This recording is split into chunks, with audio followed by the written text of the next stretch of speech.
Halo, berjumpa lagi di dunia novel. Kali ini kita akan melanjutkan volume 10 dari Martial God Asura. Selamat menyaksikan. Bab 5619 Terobosan Baru. Chu Feng berdiri di tempatnya, dengan darah yang berubah menjadi siantu di bawah kakinya. Jika seseorang melihat Chu Feng saat ini, mereka pasti akan ketakutan. Bukan seberapa menakutkan penampilannya, tetapi niat membunuh yang terpancar darinya saat ini sangat menakutkan. Chu Feng berdiri seperti ini untuk waktu yang lama, tapi niat membunuh di tubuhnya tidak menghilang. Klik. Namun sampai terdengar suara pecah, Chu Feng tiba-tiba terbangun, karena suara pecah berasal dari guci. Retakan muncul di guci yang tidak bisa dihancurkan. Melihat guci itu akan pecah, Chu Feng ingin memasukinya. Tapi dia menemukan bahwa dia tidak bisa masuk, formasi di guci telah gagal, dan Chu Feng tidak bisa masuk sama sekali. Jangan. Chu Feng buru-buru melepaskan kekuatan pesona, berniat untuk memperkuat guci agar tidak pecah. Tapi sia-sia, semakin banyak retakan di guci, semakin banyak. Akhirnya, dengan sekali klik, itu benar-benar hancur, dan setelah hancur, itu berubah menjadi gumpalan api gas dan hanyut, tidak meninggalkan bekas. Seperti belum pernah sebelumnya. Melihat pemandangan ini, reaksi pertama Chu Feng adalah hatinya malu, seolah-olah akhir sudah dekat. Meskipun dia tidak bisa merasakan nafas Egi untuk waktu yang lama, dia masih memiliki ilusi di dalam hatinya, berpikir bahwa selama guci itu ada, dia mungkin masih memiliki kesempatan. Tapi sekarang gucinya juga pecah, jadi dia. Namun, pada saat berikutnya, seberkas cahaya muncul di mata Chu Feng yang tidak memiliki cinta dalam hidup.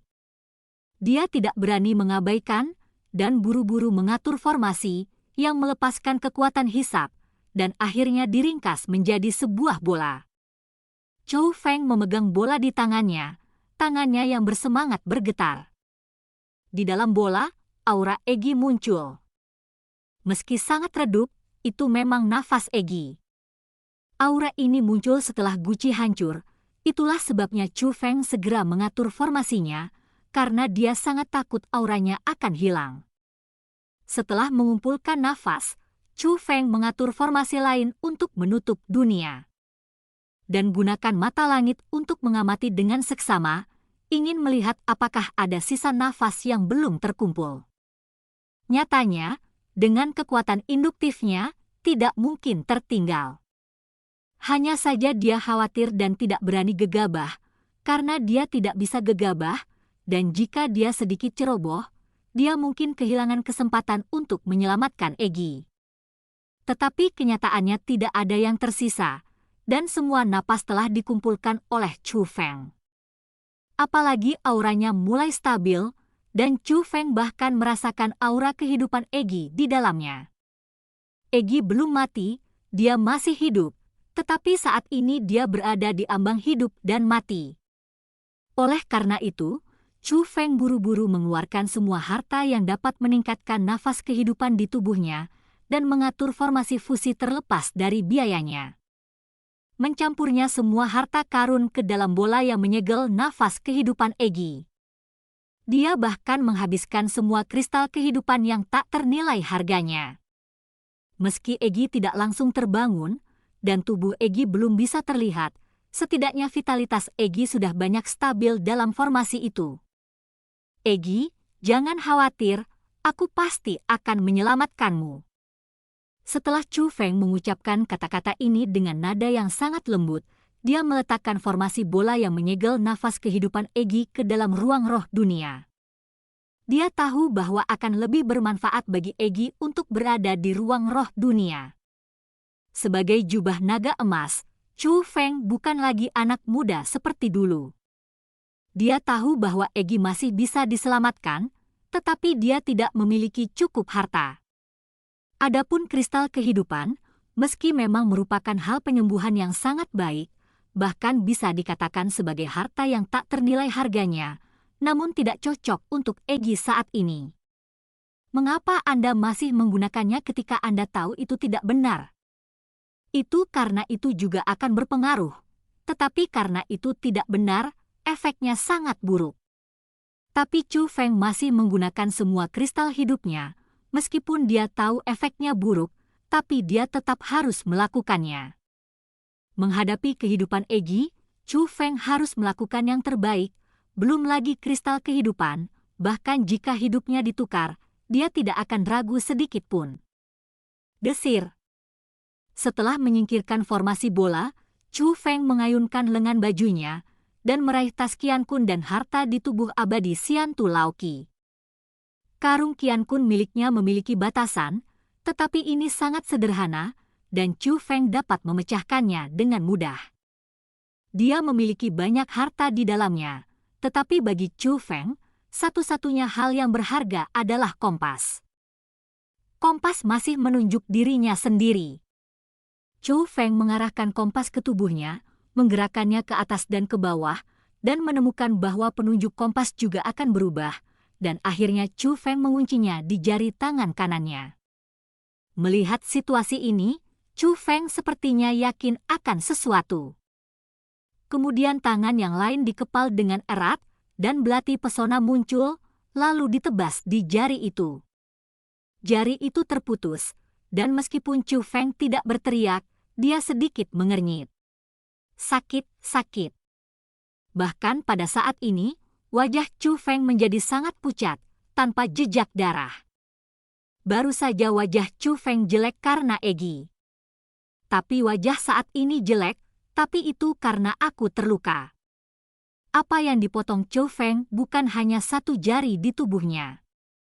Dengan kultivasi Chu Feng, bahkan jika tubuhnya hancur, dia bisa pulih seketika. Tubuh tidak lagi penting, yang penting adalah jiwa. Jadi apa yang dipotong Chu Feng juga merupakan jari di jiwa. Jiwa dapat dipulihkan, tetapi butuh waktu. Pada saat ini, Chu Feng hanya berpikir, dan jari yang putus itu dipulihkan. Tapi itu hanya pemulihan tubuh, dan pemulihan jiwa akan memakan waktu lama, jadi wajah Chu Feng masih pucat. Chu Feng pertama menelan 2 pil untuk mempercepat pemulihan jiwa. Kemudian dia mengambil jari yang terputus dan menggerakkan jari yang terputus, dan penunjuk kompas juga akan bergerak sesuai dengan itu. Benar saja, itu orang itu. Chu Feng telah mengkonfirmasi bahwa ada tanda yang tertinggal di tubuhnya. Itu sebabnya Xiantu Laoqi dapat menemukan dirinya sendiri. Jejaknya ada di jari yang terputus ini. Adapun kapan harus tinggal, itu adalah waktu yang tepat untuk memenggal kepala murid kedua Xiantu. Murid dari anak kedua Xiantu ini tidak hanya memiliki formasi penjaga, tetapi juga formasi jejak ini. Hanya saja Chu Feng tidak menyangka tanda itu begitu kuat, bahkan dia tidak menyadarinya. Tiba-tiba, Chu Feng mengepalkan tangannya dan menghancurkan jari yang putus itu. Kemudian dia mengambil kompas lagi, tetapi kompas akhirnya berhenti merespons. Meskipun tandanya belum ditemukan, itu telah dihancurkan oleh Chu Feng. Tampaknya tidak ada formasi jejak seperti itu di Xiantu Laoqi. Alasan untuk mengatakan ini adalah karena kompas telah berhenti merespons, yang berarti hanya ada satu tanda di tubuhnya sebelumnya. Chu Feng mengamatinya dengan hati-hati, dan tidak tahu apa gunanya kompas ini, tapi dia tetap menyimpannya. Kemudian Chu Feng melepaskan tanda guntur, armor guntur, dan sayap guntur. Meskipun vitalitas Egy sekarang lemah, ia cenderung stabil, dan Chu Feng juga tahu cara menyelamatkan Egy. Saat ini, hatinya yang menggantung juga banyak jatuh. Jadi, saya akhirnya berpikir untuk menentukan apa yang terjadi pada saya. Pada saat ini, Chu Feng mengepalkan tinjunya dan menunjukkan keterkejutan di wajahnya. Karena dia bisa merasakan bahwa kultivasi demigod tingkat 6 memiliki kekuatan tempur yang sebanding dengan dewa tingkat 7. Ini adalah alasan mengapa Xiantu Laoqi bisa dibunuh sekarang. Tapi, ini terlihat seperti kekuatan tempur yang menantang surga, tapi tidak terlihat seperti kekuatan tempur yang menantang surga. Seperti itu karena ini memang pemberontakan peringkat pertama, memungkinkan Chu Feng untuk mendapatkan kekuatan yang sebanding dengan dewa peringkat ke-7 dengan basis kultivasi setengah dewa peringkat 6. Sepertinya itu tidak bisa dirasakan bahkan dengan kekuatan tempur melawan langit, tapi kekuatan tempur Chu Feng tidak bisa dirasakan sama sekali. Tidak peduli apa tingkat kultivasinya, Chu Feng juga merupakan dewa tingkat 6, dan kekuatan tempurnya juga merupakan dewa tingkat 6. Namun nyatanya, kekuatan tempur Chu Feng telah melampaui demigod peringkat 6. Apakah kekuatan cara spesialisasi? Chu Feng tidak yakin dari mana kekuatannya berasal. Tapi yang dia yakini adalah bahwa emosi kompleks dari kemarahan dan kesedihan tadilah yang mengilhami kekuatan ini. Bisa juga dikatakan membiarkan diri Anda memiliki terobosan baru ini. Dibandingkan dengan meningkatkan kultivasi seseorang, terobosan ini tidak diragukan lagi lebih langka. Dan cerita pun berakhir. Sampai jumpa berikutnya di cerita dunia novel.